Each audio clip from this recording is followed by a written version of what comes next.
Қайырлы күн оқушылар. Көңіл күйлеріңіз қалай? Математика сабағын менімен бірге бастауға дайынсыздар ма?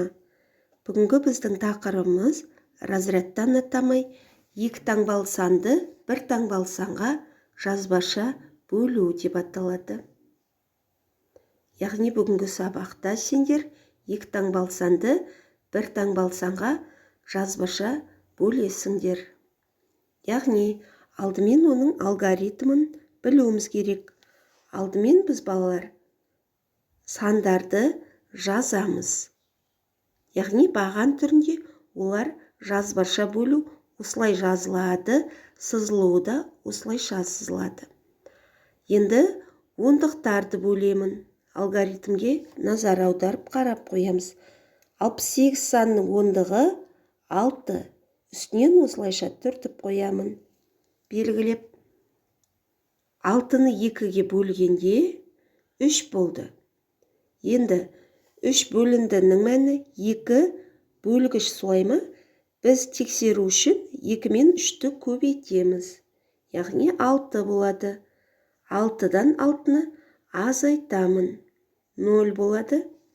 Енді ондықты бөліп болдым. Енді бірлігін бөлемін. 8 бірлікті ол үшін төменге түсіріп жазамын. 8-ді 2-ге бөлемін. 4. 4 жердегі 2, 8. 8-ден 8-ді азайтамыз. Яғни бізде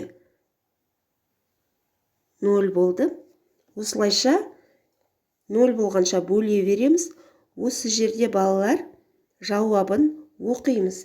Яғни жауабы бұл жерде 34. Ал енді сіздерге жазып көрсетейін.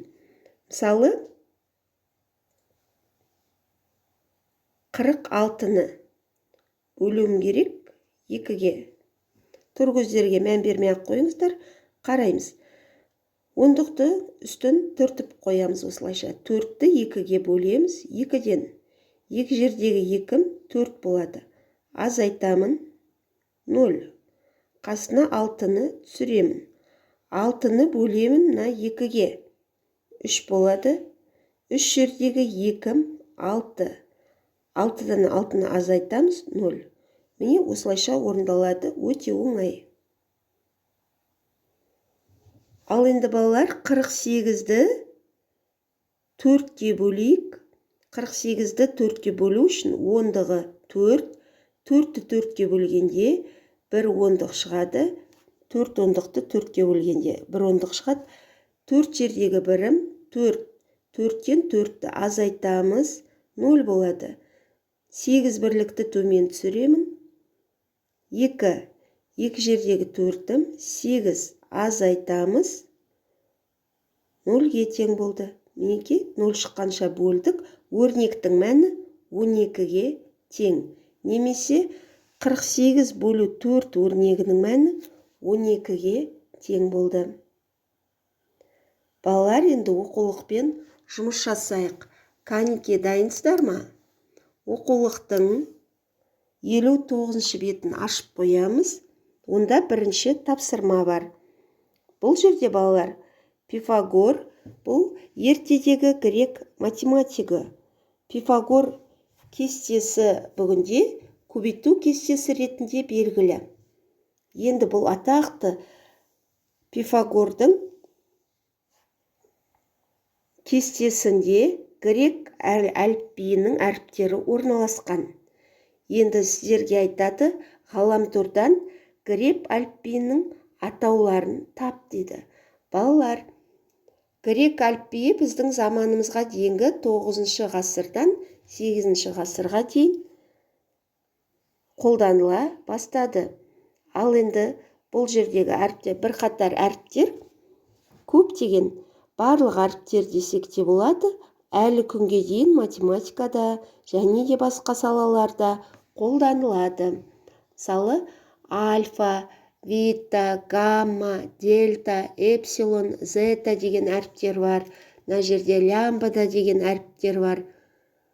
Омикрон, кси, пи, ро, сигма, омега деген әріптер бар. Бұлардың барлығы ғылымның барлық салаларында әлі күнге дейін пайдаланылып жүр. Ғаламтордан қосымша іздейміз. Гректің 24 әрпі бар екен. Балалар, номері 2-ші тапсырмада баған түрінде есептеуіміз керек. Канеке 62-ні 2-ге қалай бөлеміз? Алдымен баған түрінде оларды жазып аламыз. 62-ның 2-ге бөлінуін сіздерге үлгі ретінде жазып қойдым. Қалған есептерді, қалған өрнектердің мәнін өз бетіңізбен таба қойыңыздар. Номері 3-ші тапсырмаға назар аударайық. Есептерді амалдар бойынша шығар. Облыстық Пифагор математикалық олимпиадасына қала мектептерінен 69 бала және ауыл мектептерінен 93 бала қатысты. Әр мектептен 3 оқушыдан келді. Олимпиадаға барлығы қанша мектеп қатысты? Канеке алдымен шартын құрайық. Яғни қала мектептерінен 69 бала келген екен. Ауыл мектептерінен 93 бала. Әр мектептен 3 баладан келгенде барлығы қанша мектеп бар? Осылайша жазып аламыз. Енді бірінші амалға қараймыз. 69 бөлу 3 бұл қала мектептерінен, қанша қала мектептерінен келген сан анықталады бұл жерде. Енді 93-ті 3-ке бөлгенде, неліктен 3-ке бөлеміз? Өйткені әр мектептен 3 бала келеді. Сонда ауыл мектептері қанша екен? Қатысқаны. Олимпиадаға ауыл мектептерінен қанша мектеп қатысқаны белгілі болады. Ал енді барлығы қанша мектеп бар екенін білу үшін қала мектептеріне ауыл мектептерінің санын қосамыз. Сонда олимпиадаға қанша мектеп қатысқандығы белгілі болады. Балалар, номері 4-ші тапсырма бұл ауызша есеп. Қысқаша жазылу бойынша есеп құрастыр және оны шығар дейді. Бұл жерде де қала мектептерінен 11 баладан 4 топ, ауыл мектептерінен 11 баладан 8 топ қатысыпты. Енді балалар, бұл жерде қандай есеп құрастыруға болады? Мысалы, спорт байқауын алайық, я? Спорт байқауына қала мектептерінен 11 баладан 4 топ, ауыл мектептерінен 11 баладан 8 топ қатысты. Қай мектептен бала саны артық қатысты? Қала мектептерінен бе, немесе ауыл мектептерінен бе? Міне осылайша құрастыруға болады. Есеп солай ма, балалар? Бұл жерде де біз қала мектептерін тауып аламыз. 11-ді 4-ке көбейтеміз. 44. Ауыл мектептерін тауып аламыз. 11-ді 8-ге көбейтеміз. Яғни 88. Енді қаншасы артық? Ауыл мектебінен қатысқан бала қала мектептеріне қарағанда қаншасы артық болды деп сұрақ қоюға болады бұл жерде. Түсіндік пе? Үлкен саннан кіші санды азайтамыз. 88-ден 44-ді аламыз. 44. Балалар, номері 5-ші тапсырма. Бұл тапсырмада сендерге таныс, яғни есепте дұрыстығын тексер деді. Біз, балалар, баған түрінде көбейту есімізде бар ма? 32-ні 2-ге көбейтуді осылайша жазатын едік, солай ма? 32-ні 2-ге көбейтейік. 2 жердегі 2, 4. 2 жердегі 3, 6. Өрнектің мәні 64-ге тең болды. Ал бөлуді жаңа ғана түсіндіріп өткен болатынмын. Сондықтан бөлуді өзіміз орындаймыз. Көбейтулерді жоғарғы жаққа, бөлуді төменгі жаққа жазып қойдым. Осылайша жазсаңыз болады. Ал енді құрылымы күрделі теңдеуге назар аударайық. Оның екеуін шығара қойыңыздар. Қараймыз. 63 бөлу x тең 159, азайту 150.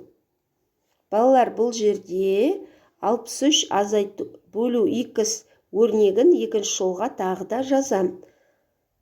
Одан соң азайту өрнегін шығарып алам. 159-дан 150-ді азайтқанда 9 шықты. Үшінші жолға қарапайым теңдеу шешеміз, яғни 63-ті 9-ға бөлеміз. Сонда теңдеудің түбірі 7-ге тең болды. Тексереміз. 63 7-ге бөлсек 9. 159-дан 150-ді азайтқанда 9. Теңдеудің екі жағы да 9-ға тең болды. Демек, біз дұрыс шығарғанбыз. Осылайша екінші бөлігін шығарсаңыз, өз бетіңізбен шығара қойыңыздар, үшіншісін де шығарсаңыздар болады әрине. Балалар, оқу тапсырмасы, яғни үйге тапсырма, номері 6-шы есеп 60-шы бетте. Қанекей назар аударамыз. Бұл жерде балалар қысқаша жазылуы бойынша есеп құрастыруымыз керек. Тек қана А бөлігін шығарсаңыздар да болады, суреті берілген. Сабағымыз аяқталды. Сау болыңыздар.